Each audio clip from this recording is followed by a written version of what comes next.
ಸ್ನೇಹಿತರೆ ನಮಸ್ಕಾರ.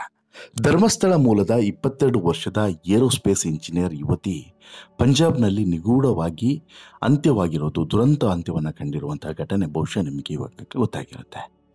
3ನೇ ಮಹಡಿಯಿಂದ ಕೆಳಗೆ ಬಿದ್ದು ಆಕೆ ತನ್ನ ಜೀವವನ್ನು ತೆಕ್ಕೊಂಡಿದ್ದಾಳೆ. ಈ ಬಗ್ಗೆ ಈಗಾಗಲೇ ಪೊಲೀಸರು ತನಿಖೆಯನ್ನು ಶುರು ಮಾಡಿದ್ದಾರೆ.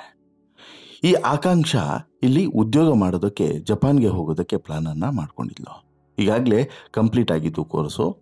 ಸರ್ಟಿಫಿಕೇಟನ್ನು ತೆಗೆದುಕೊಂಡು ಬರ್ತೀನಿ ಅಂತ ಹೇಳ್ಬಿಟ್ಟು ಮನೆಯಿಂದ ಹೇಳಿ ಹೋಗಿದ್ಲು. ಸೊ ದಟ್ ಇಲ್ಲಿಂದ ಸರ್ಟಿಫಿಕೇಟ್ ಎಲ್ಲ ತಂದು ನಂತರ ಜಪಾನ್ಗೆ ಹೋಗುವಂಥ ಪ್ಲಾನನ್ನು ಹಾಕ್ಕೊಂಡಿದ್ಲು. ಆದರೆ ಜಪಾನ್ಗೆ ಹೋಗಬೇಕಾಗಿದ್ದಂಥ ಆಕಾಂಕ್ಷ ಹೋಗಿದ್ದು ಈ ಬರದಂತಹ ಲೋಕಕ್ಕೆ, ಮರಳಿ ಬಾರದಿರುವಂತಹ ಲೋಕಕ್ಕೆ. ಅಸಲಿಗೆ ಆಕಾಂಕ್ಷೆಗೆ ಏನಾಯಿತು? ಯಾಕಿಂತಹ ದುರಂತ ಅಂತ್ಯವನ್ನು ಕಂಡ್ಲು? ಯಾರಾದರೂ ತಳ್ಳಿದ್ರಾ ಅಥವಾ ಈಕೆ ಹಾರಿದ್ರಾ? ಈ ರೀತಿ ಸಾಲು ಸಾಲು ಪ್ರಶ್ನೆಗಳು ಈ ಪ್ರಕರಣದಲ್ಲಿ ಸುತ್ತಿಕೊಳ್ತು. ಇನ್ನು ಈ ಪ್ರಕರಣವನ್ನು ಭೇದಿಸಿದಂಥ ಪೊಲೀಸರು ನಿಜ ಸಂಗತಿ ಏನು ಅನ್ನೋದನ್ನು ಕೂಡ ಈಗಾಗಲೇ ಪತ್ತೆ ಹಚ್ಚಿದ್ದಾರೆ. ಅದೇನು, ಅದಕ್ಕಿಂತ ಮುಂಚೆ ಈ ಸ್ವಲ್ಪ ಪ್ರಕರಣದ ಹಿನ್ನೆಲೆಯನ್ನು ನೋಡೋದಾದರೆ, ದಕ್ಷಿಣ ಕನ್ನಡ ಜಿಲ್ಲೆಯ ಬೆಳ್ತಂಗಡಿ ತಾಲೂಕಿನ ಧರ್ಮಸ್ಥಳ ಮೂಲದ ಯುವತಿ ಪಂಜಾಬ್ನಲ್ಲಿ ನಿಗೂಢವಾಗಿ ಅಂತ್ಯವನ್ನು ಕಂಡಿದ್ದಾಳೆ. ಮೇ 17ನೇ ತಾರೀಕು ಸಂಜೆ ಈ ಘಟನೆ ನಡೆದಿದೆ.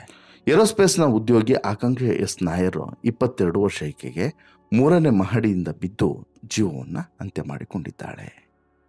ಇನ್ನು ಮಗಳ ಈ ವಿಚಾರ ತಿಳಿತಾ ಇದ್ದಂತೆ ಆಕಾಂಕ್ಷ ಅವರ ಪೋಷಕರಾದಂಥ ಸುರೇಂದ್ರ ಮತ್ತು ಸಿಂಧು ದೇವಿಯವರು ಪಂಜಾಬ್ಗೆ ತೆರಳಿದ್ದಾರೆ.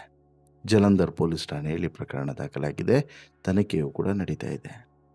ಪಂಜಾಬ್ನ LCU ಪಾಗ್ವಾಡ ಕಾಲೇಜಿನಲ್ಲಿ ಓದಿದಂಥ ಆಕಾಂಕ್ಷ 6 ತಿಂಗಳಿನಿಂದ ದೆಹಲಿಯಲ್ಲಿ ಏರೋಸ್ಪೇಸ್ ಇಂಜಿನಿಯರ್ ಆಗಿ ಕೆಲಸವನ್ನು ಮಾಡ್ತಾಯಿದ್ರು. ಉದ್ಯೋಗಕ್ಕೆ ಜಪಾನ್ಗೆ ಹೋಗೋದಕ್ಕೆ ಪ್ಲಾನನ್ನು ಕೂಡ ನಡೆಸಿದರು. ಇದಕ್ಕಾಗಿ ಕಾಲೇಜಿಗೆ ತೆರಳಿ ಸರ್ಟಿಫಿಕೇಟನ್ನು ಪಡೆದುಕೊಂಡು ಬಂದಿದ್ದಾರೆ. ಈ ವಿಚಾರವನ್ನು ಫೋನ್ ಮಾಡಿ ಆಕಾಂಕ್ಷ ತನ್ನ ಪೋಷಕರಿಗೆ ತಿಳಿಸಿದ್ದಾಳೆ ಕೂಡ. ಅಂದರೆ ಸರ್ಟಿಫಿಕೇಟ್ ಎಲ್ಲ ತಗೊಂಡಮ್ಮ, ಇನ್ನೇನು ಹೊರಡೋದು ಅಂತಲೂ ಕೂಡ ಹೇಳಿದ್ದಾಳೆ. ಆದರೆ ಇದಾದ ಬಳಿಕ ಬಂದಂಥ ಸುದ್ದಿ ಸಹಜವಾಗಿ ಈ ಹೆತ್ತವರನ್ನು ದಂಗು ಪಡೆಯುವಂತೆ ಮಾಡಿತು. ಪಂಜಾಬ್ಗೆ ತೆರಳುತ್ತಿದ್ದಾಗ ಆಕಾಂಕ್ಷ ಪೋಷಕರನ್ನು ಮಂಗಳೂರು ವಿಮಾನ ನಿಲ್ದಾಣದಲ್ಲಿ ಭೇಟಿಯಾದಂಥ ಶಾಸಕ ಹರೀಶ್ ಪೂಂಜಾ ಸಾಂತ್ವನವನ್ನು ಹೇಳಿ ಕಳಿಸ್ತಾರೆ. ನಮ್ಮ ಮಗಳು ಈ ರೀತಿ ಮಾಡ್ಕೊಳ್ಳೋದಕ್ಕೆ ಸಾಧ್ಯವಿಲ್ಲ, ಇದೊಂದು ಬೇರೆದೇ ರೀತಿಯಾದಂಥ ಪ್ರಕರಣ ಅಂತೇಳಿ ಅನಿಸ್ತಿದೆ ಅಂತ ಹೇಳ್ಬಿಟ್ಟು ಆಕಾಂಕ್ಷ ಪೋಷಕರು ಆವಾಗಲೂ ಕೂಡ ಅನುಮಾನವನ್ನು ವ್ಯಕ್ತಪಡಿಸ್ತಾರೆ. ಜೊತೆಗೆ ಸೂಕ್ತವಾದಂಥ ತನಿಖೆಗೆ ಒತ್ತಾಯವನ್ನು ಮಾಡ್ತಾರೆ.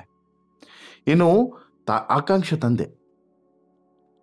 ಆಕಾಂಕ್ಷ ತಂದೆ ಸುರೇಂದ್ರ ಅವರು ಈ ಪ್ರಕರಣದ ಬಗ್ಗೆ ಹೇಳೋದಾದರೆ, ಜರ್ಮನ್ಗೆ ಹೋಗಿ 2 ವರ್ಷ ಕೋರ್ಸ್ ಮಾಡುವಂಥ ಆಸೆ ಆಕೆಗಿತ್ತು. ಅದಕ್ಕಾಗಿ ಸರ್ಟಿಫಿಕೇಟ್ ಒಂದು ಸಿಕ್ಕಿರಲಿಲ್ಲ. ಕಾಲೇಜಿನಲ್ಲಿ ಕೇಳಿದ್ದಕ್ಕೆ ಕಳಿಸೋದಕ್ಕೆ ಆಗೋದಿಲ್ಲ, ಇಲ್ಲಿಗೆ ಬನ್ನಿ ಅಂತಲೂ ಕೂಡ ಹೇಳಿದ್ದಾರಂತೆ. ಸೊ ದಟ್ಟು ನಿನ್ನೆ ಪಂಜಾಬ್ಗೆ ಹೋಗಿ ಸ್ನೇಹಿತೆಯರ ರೂಮ್ನಲ್ಲಿ ಉಳಿದುಕೊಂಡು ಅಲ್ಲಿಂದ ನಂತರ ಓರ್ವ ಸ್ನೇಹಿತ ಆಕೆಯನ್ನು ಕಾಲೇಜಿಗೆ ಡ್ರಾಪ್ ಮಾಡಿದ್ದಾನೆ. ಬೆಳಗ್ಗೆ 9:30ಕ್ಕೆ ಕಾಲೇಜಿಗೆ ಹೋಗಿದ್ದಾಳೆ. 11:30ಕ್ಕೆ ಕಾಲೇಜಿನಲ್ಲೇ ಇದ್ದೀನಿ ಅಂತಲೂ ಕೂಡ ಮೆಸೇಜನ್ನು ಮಾಡಿದ್ದಾಳೆ. ಮಧ್ಯಾಹ್ನ ಕಾಲ್ ಮಾಡಿದರೆ ರಿಸೀವ್ ಮಾಡಲಿಲ್ಲ. ಸಂಜೆ ಜಲಂಧರ್ ಪೊಲೀಸ್ ಠಾಣೆಯಿಂದ ಕರೆ ಮಾಡಿ ನಿಮ್ಮ ಮಗಳು ಕಾಲೇಜಿನ 4ನೇ ಮಹಡಿಯಿಂದ ಕೆಳಗೆ ಬಿದ್ದಿದ್ದಾಳೆ ಅಂತಲೂ ಕೂಡ ಹೇಳ್ತಾರೆ.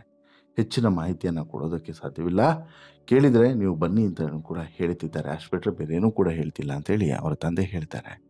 ಇನ್ನು ಸರ್ಟಿಫಿಕೇಟ್ ವಿಚಾರದಲ್ಲಿ ಕಾಲೇಜಿನವರಿಂದ ಏನೋ ತೊಂದರೆ ಆಗಿದೆ ಅನ್ನೋಂಥ ಅನುಮಾನವೂ ಕೂಡ ಇದೆ ಅಂತೇಳಿ ಹೇಳಿದರು. ಇದಾದ ಬಳಿಕ ಪೊಲೀಸರು ಒಂದು ಗಂಭೀರವಾದಂತಹ ವಿಚಾರವನ್ನು ಬಹಿರಂಗಪಡಿಸ್ತಾರೆ. ಮೇ 17ನೇ ತಾರೀಕು ಸರ್ಟಿಫಿಕೇಟ್ಗಳನ್ನು ತರೋದಕ್ಕೆ ಪಂಜಾಬ್ಗೆ ತೆರಳಿದಂಥ ಆಕಾಂಕ್ಷ ಯಾಕೆ ಇಂತಹ ನಿರ್ಧಾರವನ್ನು ತೆಗೆದುಕೊಂಡಿದ್ರು ಅನ್ನೋಂಥ ಸಂಗತಿ ಈಗ ಗೊತ್ತಾಗುತ್ತೆ. ಅಂದರೆ ಒಂದಂತೂ ಕ್ಲಿಯರ್ ಆಗಿ ಇಲ್ಲಿ ಅರ್ಥ ಆಗುತ್ತೆ, ಏನೋ ಇದೆ ಇದ್ರ ಹಿಂದೆ ಅಂತೇಳಿ ಅದು ಈಗ ಗೊತ್ತಾಗ್ತಿದೆ. ಈಕೆ ಏರೋನಾಟಿಕ್ ಇಂಜಿನಿಯರ್ ಆಗಿ ಭಾರಿ ದೊಡ್ಡ ಹೆಸರನ್ನು ಸಂಪಾದನೆ ಮಾಡಬೇಕು, ಜೊತೆಗೆ ಏನಾದರೂ ಒಂದು ಸಾಧನೆಯನ್ನು ಮಾಡಬೇಕು ಅಂತೇಳಿ 22 ವರ್ಷಕ್ಕೆ ನಾನಾ ಕನಸುಗಳನ್ನು ಹೊಂದಿದ್ಲು. ಆದರೆ ಹೀಗಾಗುತ್ತೆ ಅಂತ ಹೇಳ್ಬಿಟ್ಟು ಯಾರಿಗೂ ಕೂಡ ಗೊತ್ತಿರಲಿಲ್ಲ. ಧರ್ಮಸ್ಥಳದ ಬೋಳಿಯಾರು ನಿವಾಸಿಯಾಗಿರುವಂಥ ಸುರೇಂದ್ರ ನಾಯರ್ ಅವರು ಹಾಗೂ ಸಿಂಧು ದೇವಿ ದಂಪತಿಯ ಪುತ್ರಿ ಆಕಾಂಕ್ಷ ಎಸ್ ನಾಯರ್ ಅವರು ಶನಿವಾರ ಇಂಥದ್ದೊಂದು ದುರ್ಘಟನೆಯಲ್ಲಿ ಜೀವನವನ್ನು ಅಂತ್ಯ ಮಾಡಿಕೊಂಡಿದ್ದಾರೆ. 4ನೇ ಮಹಡಿಯಿಂದ ಜಿಗಿದು ಜೀವವನ್ನು ತೆಕ್ಕೊಂಡಿದ್ದಾರೆ ಅನ್ನೋದು ಆರಂಭದಲ್ಲಿ ಗೊತ್ತಾಗಿತ್ತು. ಇನ್ನು ಆಕಾಂಕ್ಷ ಅವರು ಇದೇ ವಿಶ್ವವಿದ್ಯಾನಿಲಯದ ಪ್ರಾಧ್ಯಾಪಕ ಬಿಜಿಲ್ ಮ್ಯಾಥ್ಯೂ ಅನ್ನೋರನ್ನು ಪ್ರೀತಿಸ್ತಾ ಇದ್ರು ಅನ್ನೋದು ಕೂಡ ಗೊತ್ತಾಗಿದೆ. ಬಿಜಿಲ್ ಮ್ಯಾಥ್ಯೂ ಕೇರಳದ ಕೊಟ್ಟಾಯಂ ನಿವಾಸಿಯಾಗಿದ್ದು 2 ಮಕ್ಕಳ ತಂದೆಯಾಗಿದ್ದಾರೆ. ಆಕಾಂಕ್ಷ ಪ್ರಾಧ್ಯಾಪಕ ಮ್ಯಾಥ್ಯೂ ಜೊತೆಗೆ ಅವರ ಮನೆಗೆ ಹೋಗಿ ಮದುವೆ ಆಗುವಂತೆ ಒತ್ತಾಯಿಸಿ ಜಗಳವನ್ನು ಮಾಡಿದ್ರಂತೆ. ಇನ್ನು ಬಳಿಕ ಆಕಾಂಕ್ಷ ಕಾಲೇಜಿನಲ್ಲೂ ಕೂಡ ಬಿಜಿಲ್ ಮ್ಯಾಥ್ಯೂ ಅವರ ಜೊತೆಗೆ ಜಗಳವಾಡಿದ್ದಾರೆ. ನಂತರ ಕಟ್ಟಡದ 4ನೇ ಮಹಡಿಯಿಂದ ಜಿಗಿದು ಜೀವವನ್ನು ಬಿಟ್ಟಿದ್ದಾರೆ ಅನ್ನೋದು ಈಗ ಗೊತ್ತಾಗ್ತಿದೆ. ಇಲ್ಲಿಗೆ ಈ ರೀತಿಯಾದಂಥ ಒಂದು ಕೃತ್ಯವನ್ನು ನಡೆಸೋದಕ್ಕೆ ಪ್ರೇರಣೆ ನೀಡಿದಂಥ ಹಿನ್ನೆಲೆಯಲ್ಲಿ ಮ್ಯಾಥ್ಯೂ ಅವರ ವಿರುದ್ಧ ಪಂಜಾಬ್ನ ಜಲಂಧರ್ ಪೊಲೀಸ್ ಠಾಣೆಯಲ್ಲಿ ಪ್ರಕರಣ ದಾಖಲಾಗಿದೆ. ಸೋಮವಾರ ಸಂಜೆ ವೇಳೆಗೆ ಧರ್ಮಸ್ಥಳ ಬೊಳಿಯಾರು ಮನೆಗೆ ಈಕೆಯ ದೇಹ ಬರಲಿದೆ ಅನ್ನೋದು ಸತ್ಯ. ಇನ್ನು ಆಕಾಂಕ್ಷ 6 ತಿಂಗಳಿನಿಂದ ದೆಹಲಿಯ ಏರೋಸ್ಪೇಸ್ ಇಂಜಿನಿಯರ್ ಆಗಿ ಕೆಲಸವನ್ನು ಮಾಡ್ತಿದ್ರು. ಉದ್ಯೋಗಕ್ಕಾಗಿ ಜಪಾನ್ಗೆ ಹೋಗೋದಕ್ಕೆ ಯೋಚಿಸಿದ್ರು.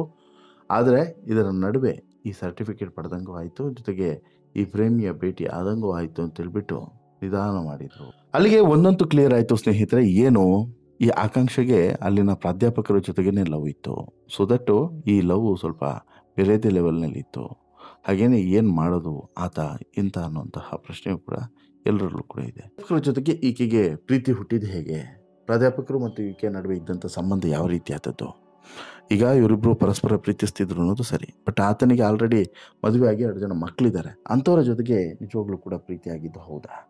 ಆ ಪ್ರೀತಿ ಎಲ್ಲಿವರೆಗೆ ಹೋಗಿತ್ತು, ಆ ಸಂಬಂಧ ಎಲ್ಲಿವರೆಗೆ ಹೋಗಿತ್ತು? ದೂರದಲ್ಲಿದ್ಲು. ಈಗ ಅಪ್ಪ ಅಮ್ಮ ಪಾಪ ಕಷ್ಟಪಟ್ಟು ಮಗಳು ಓದಲಿ ಅಂತ ಹೇಳ್ಬಿಟ್ಟು ಅಲ್ಲಿ ಕಳಿಸಿದ್ರೆ ಈಕೆ ಅಲ್ಲೋಗಿ ಮಾಡಿದ್ದೇನು? ಈ ಓದೋದು ಬಿಟ್ಕೊಂಡು ಇನ್ನುಳಿದ ಎಲ್ಲ ಕೆಲಸವನ್ನು ಕೂಡ ಮಾಡಲ್ಲ ಅನ್ನೋಂಥ ಪ್ರಶ್ನೆ ಕೂಡ ಇದೆ.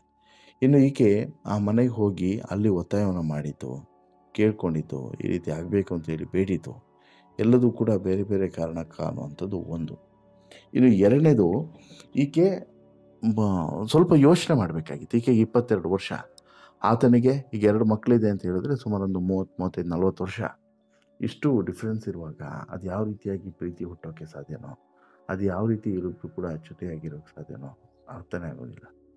ಒಂದಂತೂ ಸತ್ಯ ಸ್ನೇಹಿತರೆ, ಇಲ್ಲಿ ಈಕೆ ಮ್ಯಾಥ್ಯೂ ಅನ್ನುವಂಥ ಪ್ರಾಧ್ಯಾಪಕರನ್ನ ಪ್ರೀತಿ ಮಾಡಿದ್ದು, ಆ ಪ್ರೀತಿ ಸೋತಾಗ ಅಥವಾ ಆ ಪ್ರೀತಿಯಲ್ಲಿ ಮದುವೆ ಆಗೋದಿಲ್ಲ ಅನ್ನುವಂಥ ಮಾತನ್ನು ಮ್ಯಾಥ್ಯೂ ಹೇಳಿದಾಗ ಇಂಥದ್ದೊಂದು ಕೆಟ್ಟ ನಿರ್ಧಾರವನ್ನು ಈಕೆ ತಗೊಂಡ್ಲು ಅನ್ನೋದು ಮಾತ್ರ 100ಕ್ಕೆ 100 ಸತ್ಯ.